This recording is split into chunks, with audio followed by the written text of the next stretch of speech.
melawai. Saudara, dalam segmen ini kami memiliki sejumlah topik pilihan yang sudah kami rangkum dalam sejumlah informasi di berita utama dalam sepekan terakhir. Informasi yang pertama atau ulasan pertama untuk Anda, Saudara, mendekati masa pendaftaran calon peserta pemilihan kepala daerah, aroma kompetisi semakin jelas tercium. Arah dukungan partai politik pun mulai terang-terangan mengerucut pada nama-nama tertentu. Dalam bursa Pilkada Jakarta misalnya, dari hasil survei Litbang Kompas pada tanggal 15 hingga 20 Juni 2024 yang menanyakan soal elektabilitas calon gubernur rujukan publik Jakarta menunjukkan bahwa Anies Baswedan memiliki elektabilitas tertinggi di Jakarta dengan angka 29,8%. Sedangkan Basuki Cahayapurnama atau Ahok berada di posisi kedua dengan raihan 20%. Survei yang dilakukan pada 400 responden dengan metode pencuplikan sistematis bertingkat di Provinsi Daerah Khusus Jakarta ini menunjukkan bahwa Anies dan Ahok menjadi dua tokoh yang memiliki elektabilitas tertinggi di Jakarta, meski segala kemungkinan masih terbuka. Anies Baswedan dan Basuki Cahayapurnama ini cukup kuat gitu ya elektabilitasnya. Namun kalau kita lihat sebenarnya kan dihitung berdasarkan yang tidak mengarahkan suara ke dua sosok ini kan sebenarnya masih ada sekitar 50% gitu ya.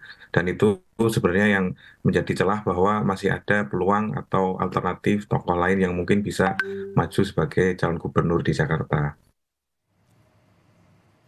Menyikapi tingginya elektabilitas Anies Baswedan dalam survei Litbang Kompas periode 15 hingga 20 Juni 2024, Ketua DPP PKS Mardhani Alisera mengaku bahagia. Hal tersebut dinilai sebagai modal besar untuk pencalonan Anies sebagai Gubernur Jakarta dan Pilkada mendatang. Sebelumnya, PKS secara resmi telah mengusung Anies Baswedan bersama Sohibul Iman sebagai bakal calon gubernur dan bakal wakil gubernur Jakarta pada tanggal 25 Juni 2024.